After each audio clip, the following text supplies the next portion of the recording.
Good morning and welcome to Market Outsiders. My name is Namaan. I'm joined by my co-host Jenny Rae. It's Wednesday, July 23rd. The market's open in about 8 minutes, and we're excited to be back with you today to break down the business news of the day. Before we do, Jenny Rae, how are you? I'm great, Aman. It's actually really good to be up and out with y'all. For anybody who's joining us live, thank you for doing it. We are so glad that you're here. If you're listening later, we're also glad if you haven't subscribed, please make sure that you do. We're going to talk about something today that you are going to not want to miss. And so that's the truth. Every morning when we're here, I wake up for it. I get excited about it too. Well, Jenny Rae, the world is talking about tariffs and trade deals, and all that's fine and well, but I want to talk about McDonald's. So let me go ahead and pop up this news. Naman, when do you Uh, not want to talk about McDonald's?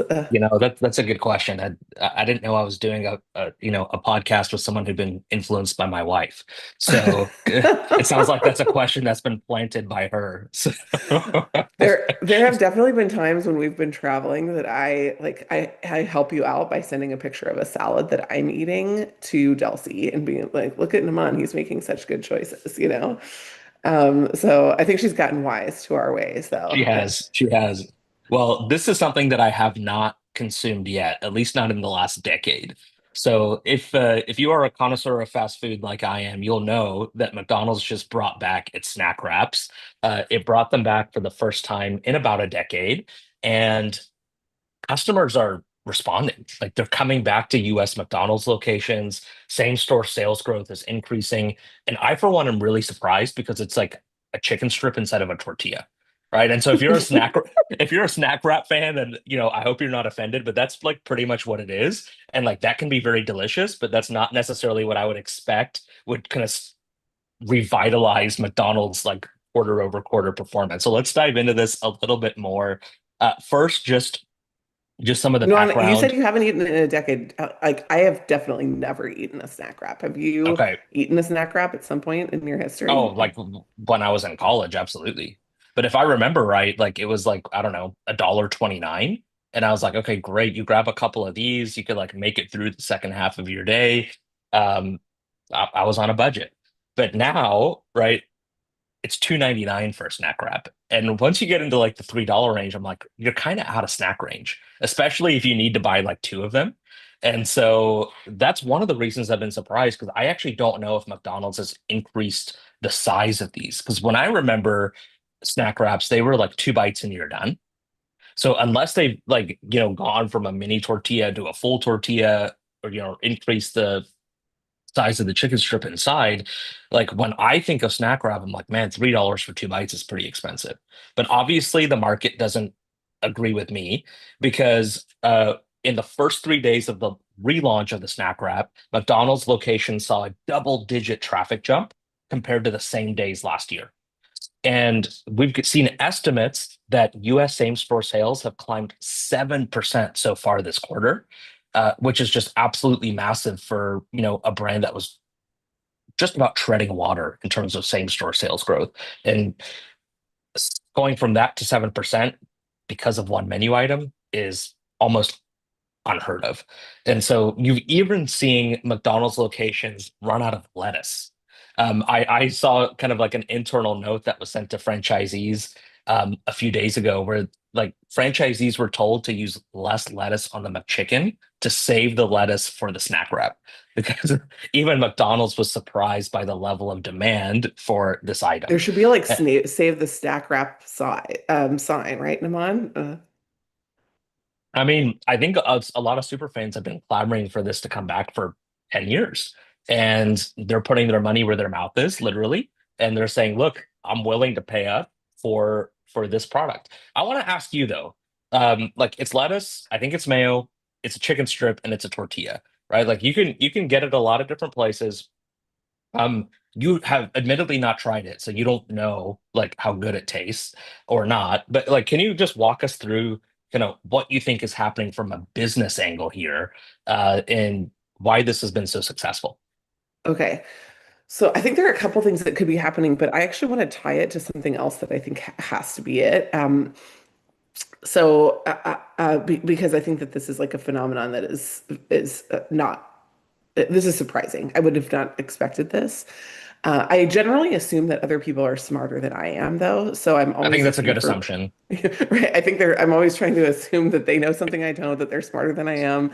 And so that's kind of where I start for this one is like, why would somebody in strategy at McDonald's be smarter than I am on this? Because to me, as a consumer, especially like this is a great representation of how like my bias as a consumer is the wrong lens to look through, right? Because when you explain that that a tortilla, a piece of lettuce, maybe a little bit of sauce, and a piece of chicken is like inside a wrap, all I can think of is like, why would I not go to Taco Bell to get like all of that and something that's much more delicious? So so just this like the starting premise of it for me is a little bit of a surprise. I also don't, I mean, I assume that there was a reason that they removed the snack wrap a decade ago as well.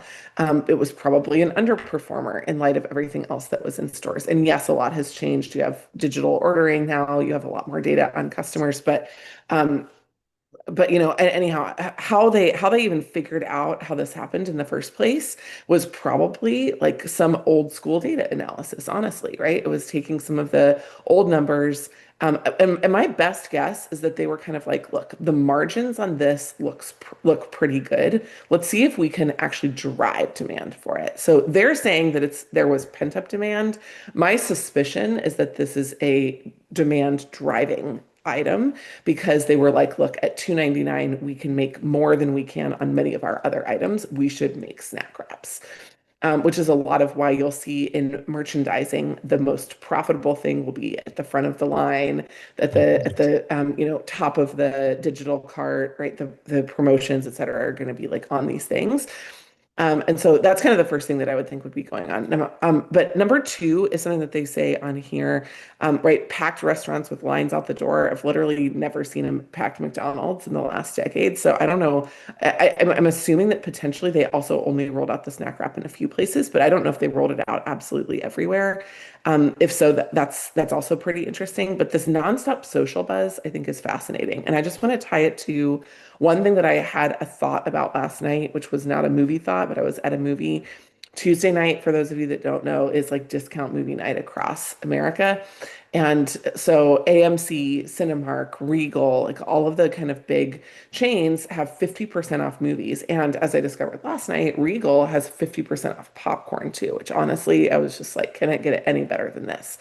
So I'm sitting with my kids. It was my 13-year-old birthday yesterday. So first teenager in the house. His decision was to go to a PG movie, which was super sweet, with his brothers and the whole family. And so we all went to Smurfs last night, which I actually thought was a surprisingly good movie for it being Smurfs. Um, I also am pretty sure that somebody was on something when they created both the first Smurfs and that movie, total aside. But here's the thing. I was sitting in the movie theater and I was thinking it was empty. I mean, it was like there were maybe like 8 to 10 people in this movie theater. And this is the first week of Smurfs being out. So that's not great for an indication of interest. And I was like, the only thing that this is lacking is a viral trend, like people dressing in blue and, painting their faces and like doing whatever inside the movie theater. Like there were a lot of moments that I felt like could have been viral hooks inside this movie. And I was thinking of different movies that had driven outsized demand because of a viral experience for being in the theater. And so anyhow, I suspect that this is actually one of those situations where influencer and social marketing is making a difference. And I was thinking back to was it Popeyes, the chicken challenge, Chicken um, sandwich. the chicken sandwich challenge, and like there have been a couple of other examples of this. I don't know how. I mean, honestly, it's marketing genius to do it with a snack wrap, but I that's what I would really look at is like what are the actual impressions and how impactful are those impressions on driving these decisions and same store sales. Yeah. So I like in the McDonald's app, I was there last Friday. They have a s'mores McFlurry. It's literally sounds like the worst thing you could possibly make. So again, like I always assume that somebody's smarter than me, but sometimes I don't see it in the data. This is one example where I think that social marketing is actually playing a bigger part. 100%. There's three things that I thought of when I was kind of digesting this news, no pun intended. So number one is that nostalgia is a powerful motivator. And so, when this was a part of the menu 10 plus years ago, you're seeing the same thing. You mentioned the movies, you're seeing the same thing in movies. Like you're seeing so many remakes and franchises rebooted, right? Like nostalgia just seems to be a play right now in terms of like kind of generating some of this buzz that you're talking about. And I think when you think about people in my age cohort, you think, hey, like these snack wraps are what got me through college. Like this is what I used to go out and do, right? Like Thursday nights, like, 2 in the morning, snack wraps were how I was eating, right? So I think that's like a part of this that like that's contributing to the trend. That's number one. Number two, you mentioned margins. And I think you're absolutely right. Like a flour tortilla, one chicken strip, right? Like a little bit of lettuce and sauce. Like the input costs are probably not very high, and it's a $3 menu price. I also think that the fact that it's a $3 menu price is attractive to consumers whose kind of sentiment about the economy is declining, and so you know on the surface it seems like a really good deal. $3 for a snack wrap. You know, it's not very expensive. It's nostalgic. Like, why wouldn't I go and do it? Especially when like a Big Mac meal is like $10 plus now in a lot of locations.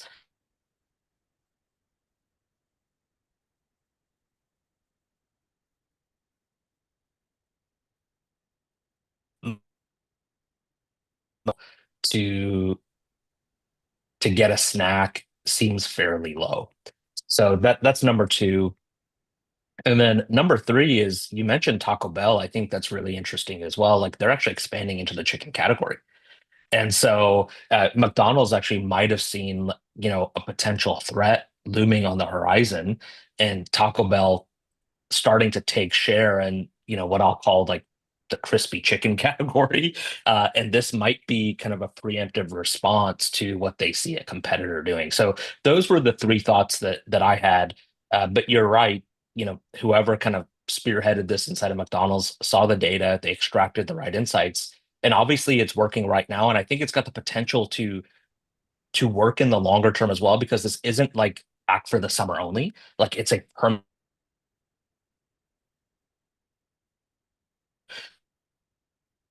that McDonald's has done recently. And so, there's a chance for this to be sustainable. Naman, one thing that I want to just kind of tie off with is that I think maybe we, when we're even talking about restaurants, don't talk about them in the right way. We talk about them in terms of the category of consumer that they are and the brand of the restaurant. But maybe actually there is when I was at Bain, one of the things that we would often do would be segment customers in different ways to help drive insights.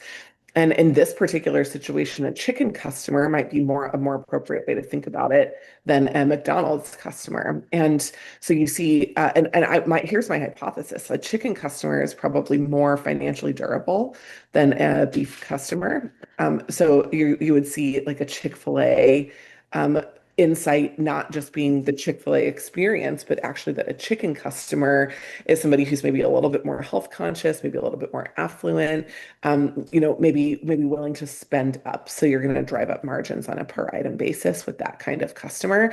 And so if you think about that, then you're not necessarily even looking at the category of restaurant. You're actually thinking about the Mhm. the product category inside the restaurant specifically. And I that's think actually a the really interesting insight. Mm. Mhm. I think the other variable here at play is the fact that beef prices are on the rise. I saw a headline the other day that said beef is the new eggs.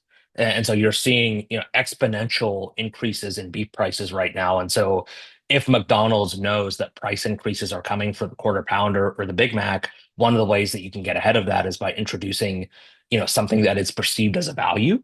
And of course, right now that's not going to be beef; it's going to be chicken, and so that might be another reason they're leaning into this kind of product specifically. I mean, I think that the standard McDonald's patty for a lot of the the McDouble is like a 16th of a pound, right? And so if you actually look on the app, it'll tell you what the size is.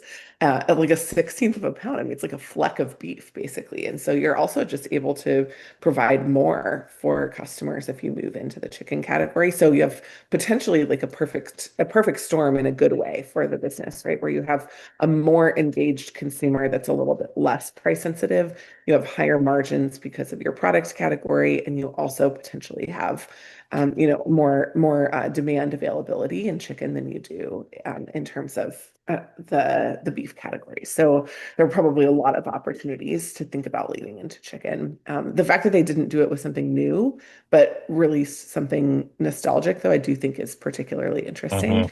Hmm. And I do think that, we've talked a little bit about how like the Lowe's customer is not the same as the Home Depot customer. For, McDonald's customers, Naman, 2.99 isn't 1.29, but it's definitely not 8.59, which I'll see a lot of Totally. the starting burger prices at some restaurants. Yeah. 100%. 100%. It's an attractive entry price. It's a nostalgic product.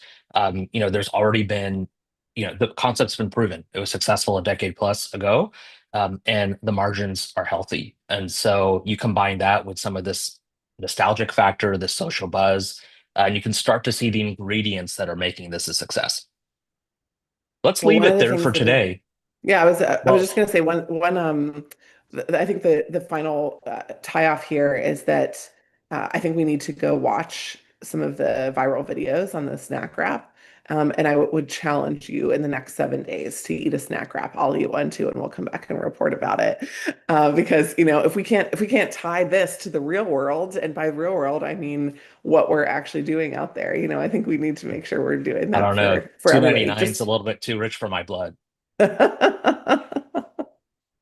love it.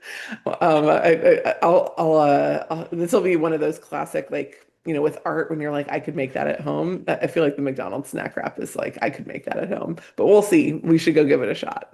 We should. And the next time you're visiting us, so we've started to make homemade McChickens actually. So we'll have to run those by you and get your take on how those are. But we Delsey's have definitely McChickens been. would beat anybody's McChickens any day, I'm pretty sure, but I'm excited to see that. Wasn't one of her like family, kind of like one of their fabled recipes, the fried chicken recipe? Oh yeah, there's a fantastic like family fried chicken recipe that I cannot divulge any more about on this podcast.